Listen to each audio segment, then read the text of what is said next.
La parole de Dieu est un trésor inestimable. Ne laisse pas ta Bible fermée. Oh non, non. Lis-la, médite-la, nourris-toi. Lis-la, médite-la, nourris-toi. Bonjour. Vous le savez, la Bible emploie plusieurs noms différents pour désigner Jésus de Nazareth. Par exemple, en disant qu'il est le Christ, ou le Messie, c'est le même mot mais en hébreu, ou bien l'alpha et l'oméga, le logos, la parole de Dieu, etc. Et de fait, chaque nom représente un aspect de sa personne ou de sa mission. Or, l'un des noms qui a suscité le plus de questions, c'est l'expression « Fils de Dieu ». Pour certains, cette expression semble même problématique au regard de l'affirmation qu'il n'y a qu'un seul Dieu. Mais comme avec d'autres expressions, celle-ci est une façon de parler qui nous aide à comprendre les choses complexes, à savoir la réalité spirituelle que Jésus est d'origine divine. Ainsi, l'expression dit une filiation, une relation comme celle entre un père et un fils. Elle entend donc mettre en évidence la relation spéciale que Jésus avait avec Dieu. Il s'agit d'une relation intime entre père et fils. On peut aussi mettre ce terme en lien avec le fait qu'un fils légitime représentait son père et qu'il était porteur de son autorité. Fils de Dieu dans la Bible ne désigne évidemment jamais que Jésus est le fruit de la relation sexuelle entre Dieu et Marie. Non, la naissance de Jésus est décrite comme un acte miraculeux de Dieu.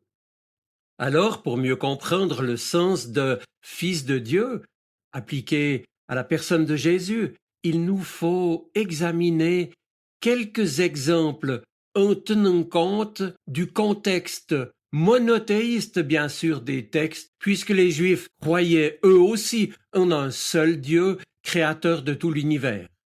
Or, avant la naissance de Jésus, l'ange Gabriel annonce à Marie la promesse d'un fils qu'elle devra nommer Jésus, en hébreu le Seigneur est salut, et qu'il sera appelé également Fils du Très-Haut et Fils de Dieu.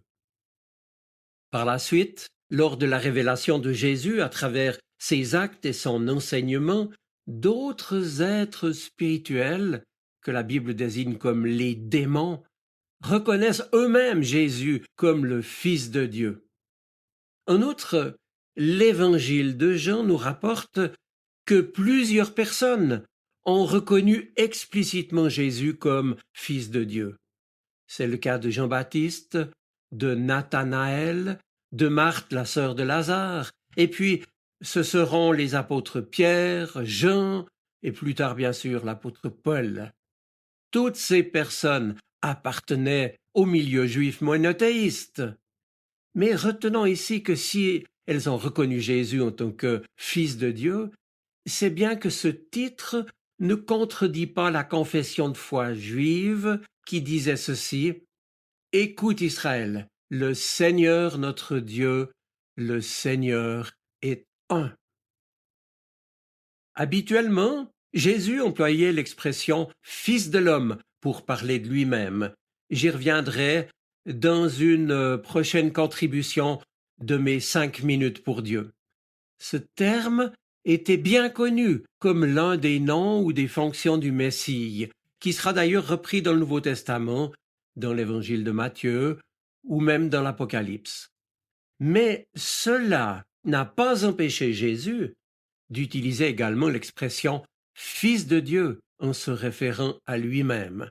Je vous renvoie à Jean chapitre 10, verset 36, ou bien au chapitre 11, verset 4. Et Jésus a parfois même accepté cette expression quand elle était utilisée par d'autres. On le voit en Jean 19, verset 7. Et puis, Je cite donc la scène où les chefs religieux juifs ont interrogé Jésus. Ils voulaient entendre de sa bouche, afin de l'accuser, ce qu'il disait de lui-même. Or, dans ce récit, nous y trouvons l'emploi de 3 noms pour Jésus: le Christ, le Fils de l'homme et Fils de Dieu.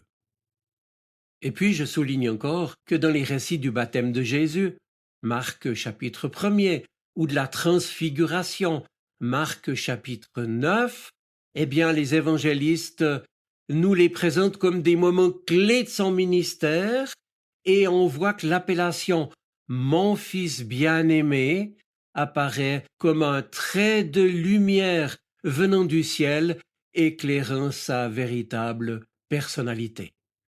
En effet, Fils de Dieu est bien plus qu'un titre. Il exprime la réalité de toute la vie de Jésus, dont la mort et la résurrection mettront en évidence le rôle central pour l'histoire de l'humanité que Dieu veut sauver. Ainsi, Jésus sera progressivement perçu par les premiers chrétiens comme celui entre les mains de qui le Père a tout remis, affirmant par là même le lien privilégié entre Dieu et lui, Père, Fils, indiquant au mieux leur rapport d'amour et de confiance, tout comme leur union la plus profonde, et en même temps ce qui les distingue, Père, Fils. Bref, très tôt, pour indiquer le profond mystère de la relation entre Dieu et Jésus, l'expression Fils de Dieu s'imposera comme la seule capable de traduire l'identité de Jésus en qui habite la plénitude de la divinité. Ce que souligne Colossiens chapitre 2, verset 9. Maintenant, lorsqu'au pied de la croix retentit l'exclamation, c'est en Matthieu 27, « Vraiment, cet homme était fils de Dieu », nous nous trouvons là en présence d'une affirmation époustouflante qui vient cette fois non pas d'un religieux, d'un disciple de Jésus, mais d'un païen, l'officier romain qui avait assisté à l'agonie pitoyable du Nazaréen condamné à mort. À quel trait l'a-t-il reconnu? Je vous laisse relire ce texte. Ceux qui avaient suivi Jésus pendant sa vie terrestre s'étaient déjà demandé « Mais qui donc est-il » Et Pierre avait sans doute entrevu quelque chose quant à la question de Jésus sur ce que l'on disait de lui. Il lui avait répondu « Tu es le Christ, le Fils du Dieu vivant », nous rapporte Matthieu 16, verset 16. Mais même ses disciples, au moment où sur la montagne, Jésus avait été transfiguré devant eux, rappelez-vous, c'est en Matthieu chapitre 17, et qu'une voix venant du ciel avait déclaré « Celui-ci est mon fils bien-aimé, écoutez-le », eh bien tout cela les avait laissés perplexes. Mes amis, la relation filiale de Jésus à Dieu se découvre d'une part dans l'exercice de sa mission, dans ce qu'il a accompli, et d'autre part, elle a fondé sa mission. Mais ses disciples, je l'ai relevé, ont mis du temps à le comprendre, et ce ne sera donc qu'à la suite de la résurrection que tout va basculer. Et Pierre, plus tard, au nom des disciples, juste après la Pentecôte, pourra alors le proclamer haut et fort. Dieu l'a fait Seigneur et Christ, ce Jésus que vous avez crucifié. Et ici, kurios, le mot grec pour dire Seigneur, et sans ambiguïté, les disciples de Jésus le reconnaissent comme Dieu.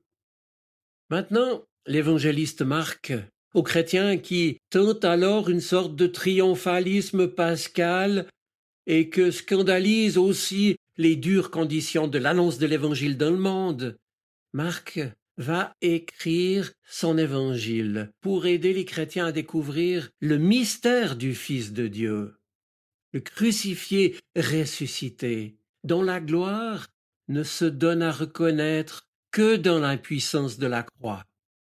Sa mise en perspective reflètera sa conviction que la véritable identité de Jésus son identité de fils de Dieu ne se révèle pas du premier coup, et certainement pas au regard de ceux qui en resteraient à la surface des choses.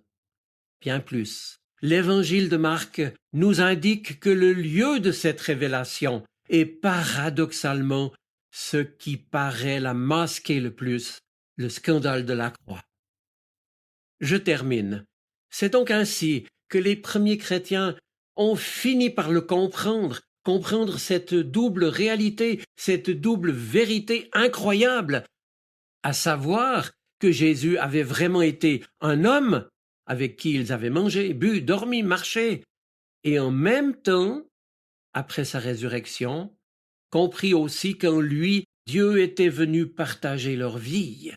Et c'est ainsi qu'ils ont également commencé à comprendre que Jésus est Fils de Dieu de toute éternité, et que c'est en lui et grâce à lui que nous devenons, nous aussi, des filles et des fils de Dieu, invités à partager nous-mêmes l'intimité de Dieu.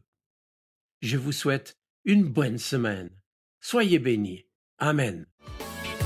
La parole de Dieu est un trésor inestimable. Ne laisse pas ta Bible fermée. Oh non, non.